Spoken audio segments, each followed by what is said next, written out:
La iglesia del Señor, bíblicamente, tiene 4 propósitos. El primer propósito por el cual vos y yo estamos involucrados por elección de Cristo y también obviamente nuestra en ser parte de su pueblo es amar a Dios, adorarlo. Y esto no lo hacemos solamente cuando venimos aquí a cantar o una forma como sea una canción lenta o rápida, sino es un estilo de vida, amar a Dios por sobre todas las cosas y con todo lo que nosotros somos. Adorar, esto es adorar a Dios como un estilo de vida. El segundo propósito que la Biblia nos da para cada uno de nosotros que somos parte de la iglesia es que amemos al prójimo. Decir al que está a tu lado, a vos yo te tengo que amar. Míralo, míralo. Te tengo que amar. Es un propósito por el cual somos parte de la iglesia. Y la mejor manera de amar a alguien es expresárselo. El amor no puede quedar adentro, reservado en lo interior, sino debe ser expresado. Y la Biblia define a esto que es a través del servicio que nosotros amamos al prójimo. Ahora, el tercer propósito por el cual somos parte de la iglesia es que nosotros estamos en la tierra y vivimos en una sociedad a la cual iluminamos compartiendo el Evangelio de Jesucristo, compartiendo la vida que nos ha sido dada. Y estamos aquí para predicar la palabra del Señor, dar testimonio de Jesucristo en donde estamos, con nuestro estilo de vida. Y este ya no es el gran mandamiento, sino es el gran mandato, la gran orden que Dios nos dio. Y es ir por todo el mundo, predicar el Evangelio.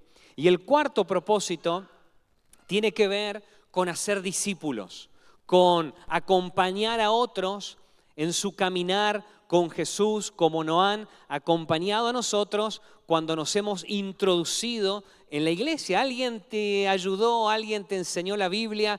Y hoy vamos a hacer énfasis, y en esta serie de mensajes, en el tercer propósito por el cual estamos en la iglesia, y es compartir la palabra de Dios, dar testimonio de Jesús a una sociedad, a un entorno en donde estamos que lo necesita. Por eso el mensaje de hoy es una declaración en donde vamos a asumir que la Biblia nos dice por orden de Dios que es el tiempo de actuar. ¿Es el tiempo de qué? De actuar, de movernos, de hacer lo que hay que hacer. Y ahora yo te pido que vos le convenzas al que está a tu lado y le digas, vos sos la respuesta de Dios. Vos sos a quien Dios está enviando. Ahora, es común que nosotros los evangélicos oremos a Dios pidiendo que Él salve, que Él obre, que miremos las noticias y nos conmovamos por lo que pasa en nuestra sociedad, oigamos a nuestros compañeros de trabajo, familiares en la facultad y digamos, Señor, hace algo. Ahora, la realidad es que Dios nos está pidiendo a nosotros que hagamos algo por la gente que está a nuestro alrededor, por el dolor en el que está todo aquel que no conoce a Jesús. No es que yo deba convencerle a Dios de que Él haga algo, sino vos y yo tenemos que alinearnos a lo que Él nos ha pedido que hagamos. Y es que la gente se encuentre con la salvación, con la respuesta que Dios ha dado a la humanidad, que es Jesucristo. Esa es la gran tarea que tenemos por delante. Y vamos a ver hoy un relato de la Biblia en donde Dios quería salvar a una nación, a mucho pueblo, a mucha gente. Y esto está en Éxodo 3, del 1 al 12. Yo te pido que lo anotes, si tenés tu Biblia podés buscarlo y lo leemos juntos. O si no, presta atención a la lectura. Leemos allí la palabra del Señor. Este es Moisés y dice que Moisés cuidaba las ovejas de Jetro, su suegro, que era sacerdote de Madián. Y un día llevó las ovejas a través del desierto y llegó hasta Horeb, el monte de Dios.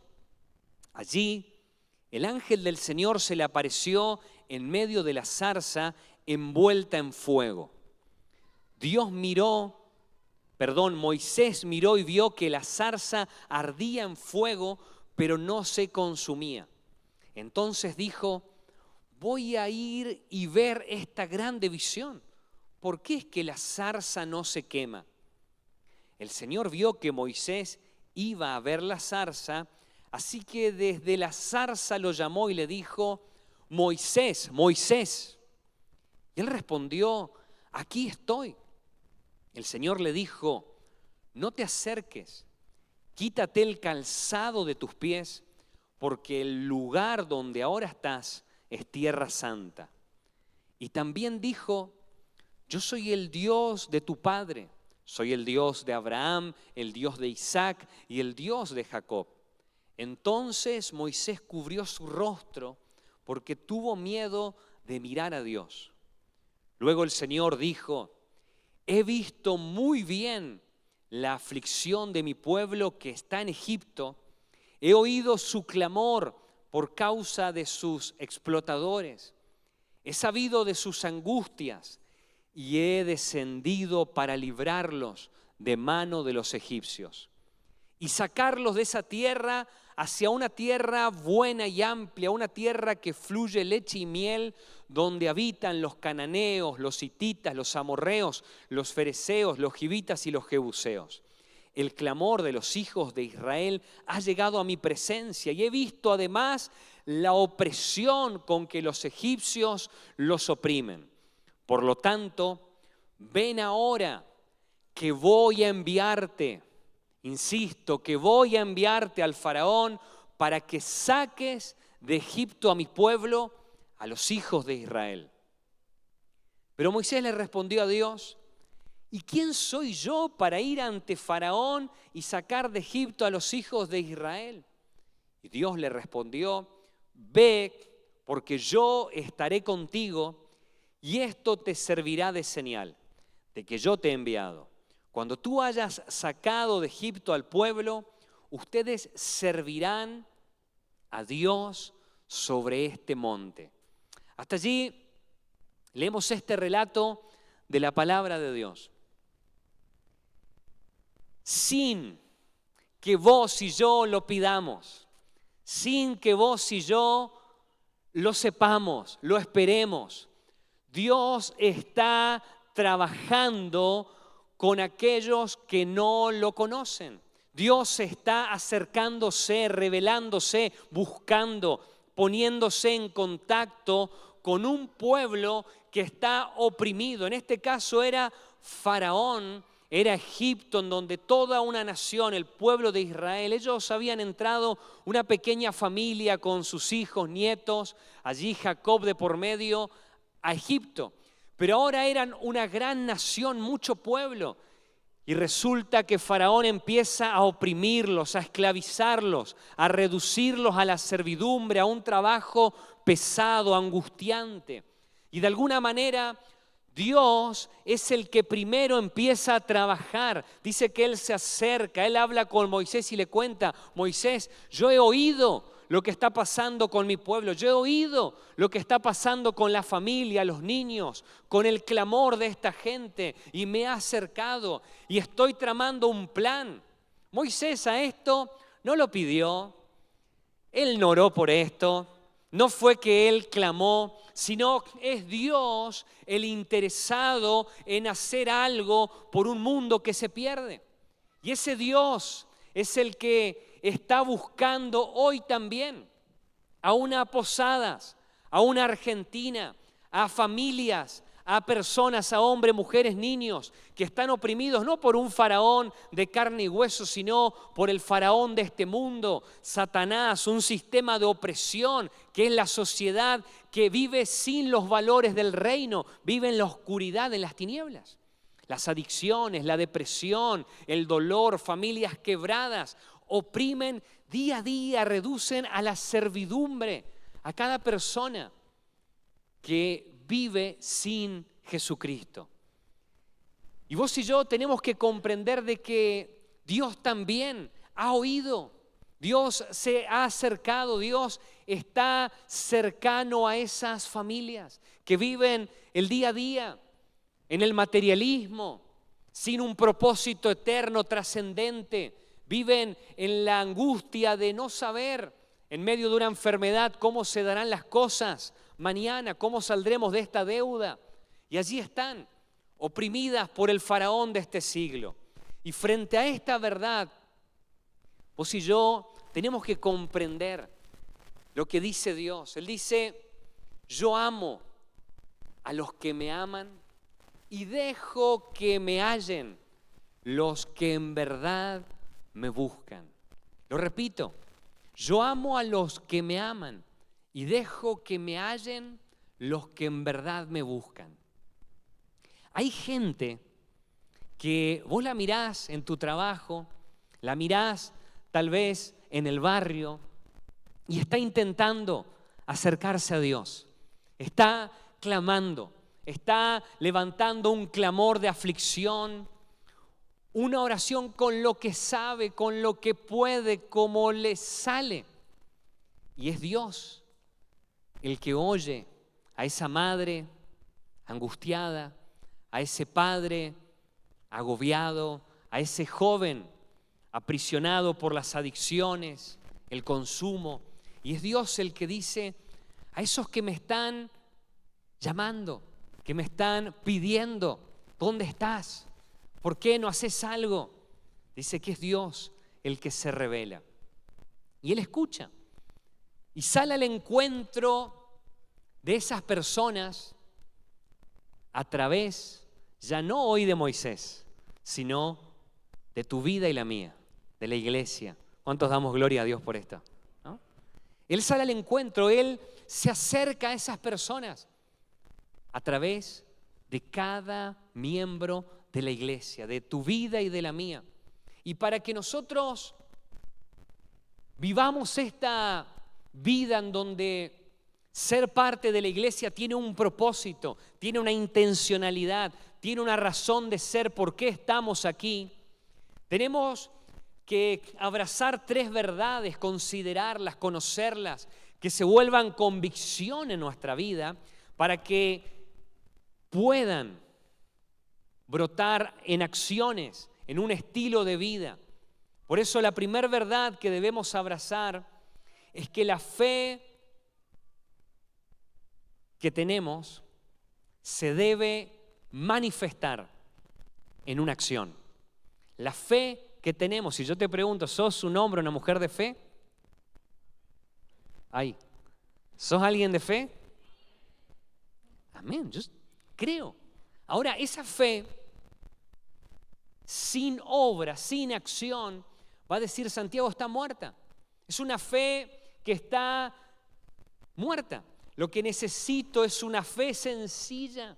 A veces nosotros con el asunto de la fe pensamos, gran fe, tremenda fe, los héroes de la fe. No, una fe sencilla, simple, como un grano de mostaza que me lleve a obedecer, que voy a poner en práctica lo que Dios me está pidiendo que yo haga, porque cuando yo creo, y presta atención a esto, cuando yo creo, pero no hago lo que Dios me está pidiendo que yo haga, es hasta peor que no tener fe. Porque yo estoy abortando esta fe y viviendo como si no creyese. La fe sin obra es muerta. Y cuando hablamos de fe, hablamos de confiar en lo que la palabra de Dios me está pidiendo. Es cuando Dios le habla a Moisés y le dice, Moisés, vos sos la respuesta. ¿Yo? ¿Qué tengo que ver yo? Sí, Moisés, vos sos la respuesta y yo voy a tener que confiar en que Dios me ha puesto en un lugar, no para amontonar mi posición con otras posiciones y ser un número más, sino porque hay un propósito. Y voy a confiar en que soy la respuesta de Dios para mucho pueblo que Dios tiene y desea librar en posadas de la opresión del faraón de este siglo. ¿Cuántos confiamos en que Dios nos da también a nosotros esa razón por la cual vivir en su reino? Cuando hablamos de obediencia, hablamos simplemente de hacer lo que Dios nos pide que hay que hacer. Es cuando obedezco. Si Él me dice, hacelo, yo no lo entiendo, la verdad, no lo siento. Tampoco es así como que, mirá, me brota, se me ponen los pelitos de punta, porque nosotros los evangélicos tendemos a obedecer debido a lo que yo siento o no siento, y eso es una trampa mortal. La obediencia tiene que ver con una convicción y es fruto de que yo creo, y la convicción es una raíz en mi corazón, es un cimiento de que confío en lo que Él me dice y por lo tanto lo hago.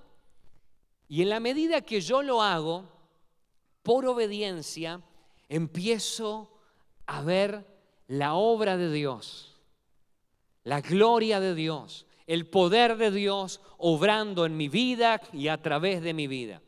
Dice Hebreos 11:17 que por la fe Moisés dejó a Egipto, no temiendo la ira del rey, porque se sostuvo como viendo al invisible. Moisés se sostuvo en la fe. Moisés movió su vida, y no solo la de él y su familia, sino a toda una nación, de la esclavitud a la libertad, porque creía y obedecía, y por lo tanto Dios lo respaldaba. Y en la medida que aprendamos a ejercitar nuestra fe haciendo lo que Dios ya nos ordenó. Hay mucha gente que está pasando los días, las semanas, los meses, los años en la iglesia y dice, Señor, confirmame mi llamado, aclarame mi llamado, y Dios ya te lo aclara, lo dice, mirá, vos estás acá para compartir libertad a donde hay esclavitud, vos estás acá para compartir del amor donde hay dolor y heridas, y ese amor de Jesús, cuando yo lo comparto, yo empiezo a descubrir que mi fe se ensancha, crece. No hay necesidad ni de señal, porque la palabra ya ha sido dada. Dios no nos dio una zarza, nos dio a su Hijo en la cruz del Calvario. En carne y sangre Él vino y nos dio una orden. Y en la medida que yo pongo mi confianza en su palabra, creo y hago lo que Él me pide, nuestra fe, nuestra revelación de Dios empieza a ensancharse. La segunda verdad que debemos abrazar, ponerla en convicción en nuestro corazón para que se traduzca en una acción, es que debo captar la perspectiva divina de que Dios transforma nuestros obstáculos en oportunidades para glorificarse. Moisés tenía limitaciones e incapacidad. Cuando Dios le empieza a hablar, le empieza a decir, mira, yo voy a hacer algo, Moisés, con tu vida. Pero vos tranquilo, vos tenés que ir a hacer lo que yo te mando. Moisés empieza a verse al mismo. Por ejemplo, una de las argumentaciones que él tiene es, ay Señor, yo nunca he sido hombre de fácil palabra, ni antes ni ahora. Este siervo tuyo es muy lento para hablar y mi lengua es muy torpe. Posiblemente Moisés haya sido tartamudo. Posiblemente él no sea una persona muy enriquecida en sus palabras, muy rápida para su argumentación, pero Dios lo ha elegido porque Dios va a ser quien va a hablar a través de Moisés. Y en esa incapacidad propia de Moisés, Dios se va a glorificar por milagros, señales, maravillas. Las poderosas obras que hizo Moisés en Egipto van a ser la señal de que no es Moisés, ni su sabiduría humana, ni sus conocimientos en prudencia o en inteligencia natural, sino es Dios hablando a través de él. Y es esa limitación e incapacidad lo que permite que Dios se glorifique, que Dios se manifieste. Ese obstáculo personal abre la posibilidad a que el poder de Dios se glorifique en una dimensión que solo es Dios obrando a través de Moisés y también de tu vida y la mía. Moisés también tiene un pasado que para él es un obstáculo. Recordemos que él está en el desierto porque era fugitivo de la justicia egipcia. Y nuestro pasado a veces nos obstaculiza involucrarnos en lo que Dios nos está ordenando hacer.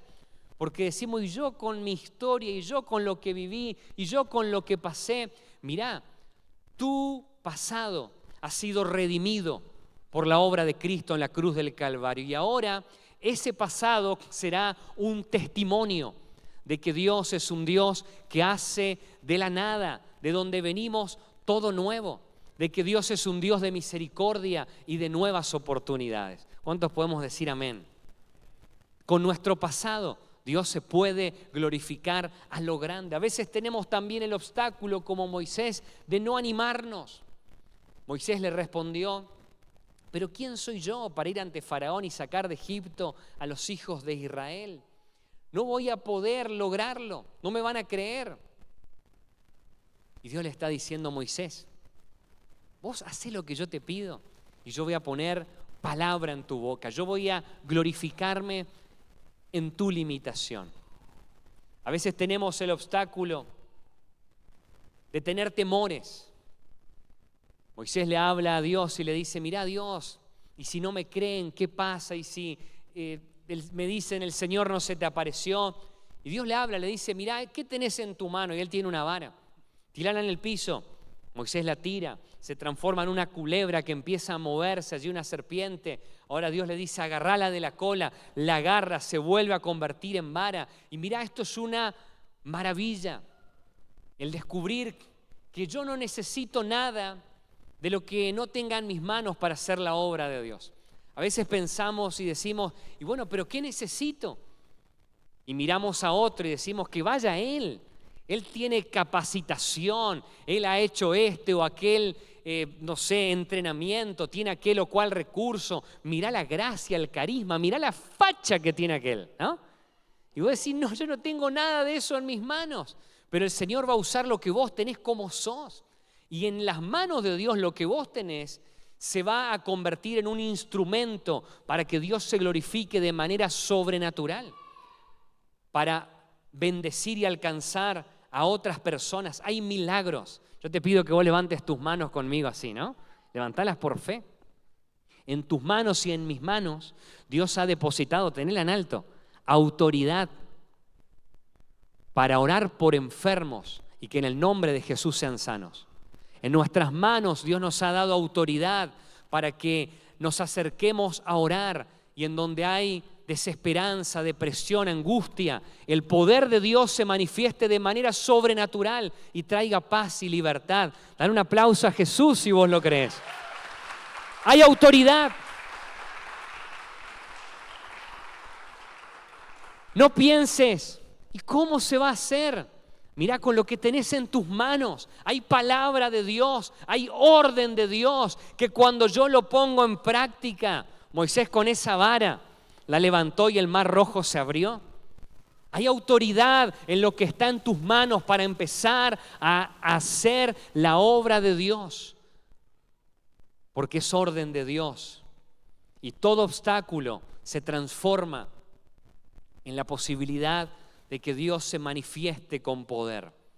Por último, la tercera verdad que vamos a abrazar como iglesia es que los resultados son de Dios y se vuelven imposibles de cuantificar. Cuando yo me empiezo a mover en la dimensión de la fe, cuando empiezo a obedecer, cuando empiezo a ponerme en marcha, superando los obstáculos por la gloria y el respaldo de Dios, confiando en que es Dios haciendo su obra a través de tu vida y la mía, empiezo a descubrir que de los resultados se encarga Dios y de que a dónde terminará esto yo no sé, pero es obra de Dios. Moisés hizo simplemente lo que Dios le mandó hacer. y toda una nación, un pueblo entero, fue libre de la esclavitud a la libertad. ¿Que él se imaginaba esto? Jamás. Un hombre de 80 años, presta atención, 80 años, para vivir el propósito de Dios aquí en la tierra, no importa tu edad, no importa hace cuánto tiempo venís aquí a la iglesia, no importa tu situación, sino que le creas, que obedezcas, que dejes que Él se glorifique en tu incapacidad y empieces a descubrir lo que solo Dios puede hacer a través tuyo. Moisés terminó siendo un hombre, pero de los number one en la historia, no solo de la humanidad, sino de toda la revelación y la obra de Dios aquí en la tierra. ¿Que se imaginaba esto? No. Él estaba frente a una zarza y era Dios hablando a su vida. ¿Por qué? Porque la fe y la obediencia me llevan a un escenario donde ya los resultados son pura y exclusiva responsabilidad de Dios. Por ejemplo, un día alguien fue, le predicó, le invitó a un tal Carlos Anacondia. Esto era una familia que vivía en Quilmes. Él era comerciante, le iba muy bien económicamente. Sus padres empiezan a ir a una iglesia evangélica y un día alguien lo invita, le predica, lo integra a Carlos Anacondia a la iglesia. Carlos Anacondia, si vos no conocés la historia, en los años 80 fue un hombre de Dios que fue levantado en Argentina para movilizar a la iglesia a la evangelización sin precedentes. De 100.000, 200.000, 500.000 personas en La Plata, Tucumán, Salta, Buenos Aires, Rosario, en distintas ciudades de Argentina, un hombre comerciante que no tenía muchos planes de estar ahí, terminó siendo uno de los mayores evangelistas que ha dado la iglesia en el último siglo tal vez. Pero hubo alguien que fue, le predicó, le invitó y hoy tiene, ¿no?, así entre sus listas, su currículum vitae en el reino de Dios, el que le predicó a Carlos Anacondia. ¿Que él se imaginaba eso? No sé, era Carlos, era el nuevo, era el que recién llegaba, pero Dios tenía un resultado sin precedentes para esa persona. Un muchacho se acerca a una campaña sin mucha gente, pero había allí en una plaza, en La Boca, un misionero norteamericano que estaba hablando con un muñeco así, haciendo ventriloquía, y estaba con su muñeco, haciendo también con su guitarra y con dibujos, una presentación evangelística muy sencilla, nada raro. 16 años tenía, entrega su vida a Jesús. Osvaldo, no sé, sus amigos le habrán dicho Osvaldito, ¿no? Osvald, ¿no? Pero ahí llegó Osvaldo Carníbal, uno de los pastores que en Argentina y el mundo tiene una influencia de relevancia, un ministro del Evangelio que es realmente un referente para toda la iglesia aquí en Argentina. Pero era un muchachito, un adolescente, ¿no? Y este que estaba haciendo el llamado, que después le visitó, que lo integró, no se imaginaba el resultado que vendría después. De la misma manera, cuando nosotros nos involucramos por fe, por obediencia, empezamos a dar los pasos que hay que dar, empezamos a descubrir algo que es que estamos haciendo simplemente la obra de Dios aquí en la tierra y de que es tiempo de actuar. No hay lugar para las excusas, porque Dios ya ha hablado, Él ha visto, Él se ha acercado al dolor que hay en nuestra ciudad, en nuestra tierra, y ha descendido, ha dado a su Hijo y ahora nos ha enviado a nosotros y nos está pidiendo, nos está hablando claramente que es el tiempo de actuar. No es que vamos a orar para que Dios se mueva, sino vamos a orar para presentarnos delante de Dios y decirle: Señor, como dijo Moisés, aquí estoy, Estoy dispuesto a hacer lo que vos me estás pidiendo. Estoy dispuesto a que esto se renueve. No voy a orar por un avivamiento. Quiero ser yo avivado y un factor de avivamiento a donde estoy.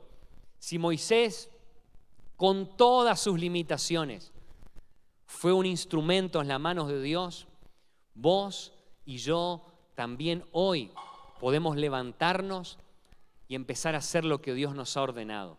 ¿Qué te frena? ¿Qué te detiene? Dios te está enviando. Dios te está enviando. ¿Cuál va a ser tu respuesta? ¿Qué vas a hacer con lo que Dios te está diciendo? Cada vez que nosotros obedecemos confiando en lo que Dios nos está diciendo, empezamos a actuar, a movernos. Vamos a ser transformados en una estatura, a un nuevo nivel, en una nueva dimensión que no imaginamos. De un pastor de tierra desértica,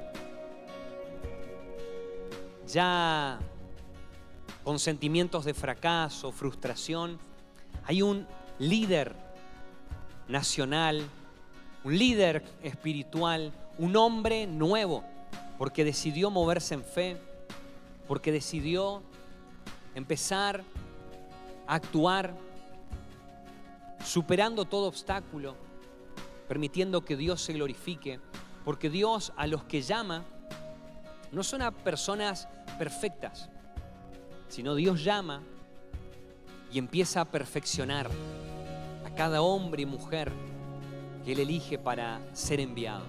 Yo te invito que en esta noche podamos cerrar diciéndole: Dios, yo hoy voy a tomar una decisión. Yo hoy voy a resolver y voy a decidirme a decirte: aquí estoy, Dios. Heme aquí, Señor. Si esa es tu oración, levanta tus manos conmigo y vamos a orar diciéndole: Jesús, heme aquí. Heme aquí, Señor, acá estoy. Acá estoy. Heme aquí, Señor.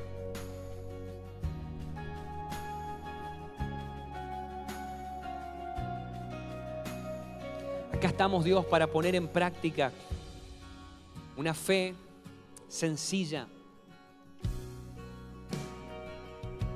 pero que obedece a tu mandato, a la gran orden que nos has dado, Señor, a tus hijos.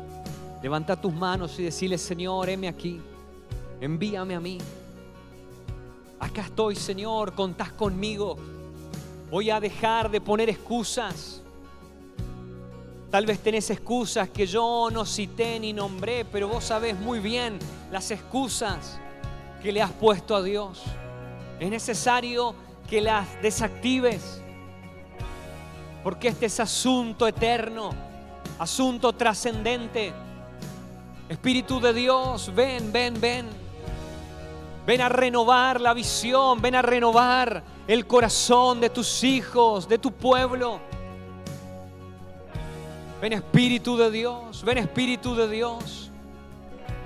Lloro por aquellos, Señor, que hoy se están despojando de todo obstáculo, de toda incapacidad, de toda limitación. Nosotros aquí estamos más bien reconociendo nuestra limitación, reconociendo nuestra imposibilidad, reconociendo, Señor, de que necesitamos de tu Espíritu, de tu respaldo, de la unción, de tu presencia sobre nuestras vidas.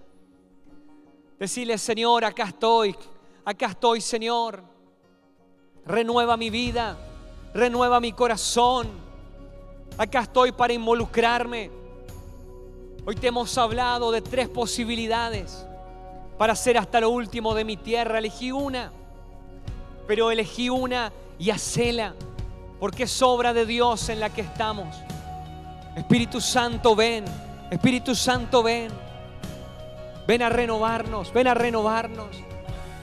Yo te invito a que levantes tu voz y le digas: Señor, contás conmigo. Señor, contás conmigo. Y te invito, sí, vos querés consagrar esta decisión delante de Dios, vamos a hacer un altar aquí adelante y vas a venir y decirle: Señor, acá estoy. Yo estoy en tierra santa hoy, Señor, tomando decisiones nuevas, consagrándome a vos, diciéndote: Señor, que quiero hacer tu obra. Si quieres pasar aquí adelante o ahí en tu lugar, pero todos, tomando decisiones radicales, consagrándonos a Dios. Señor, todo obstáculo,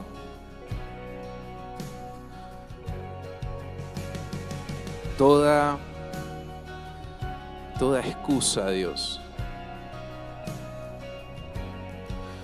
todo lo que creemos, Dios, que nos está limitando, en el nombre de Jesús, Dios, obra en nuestras vidas.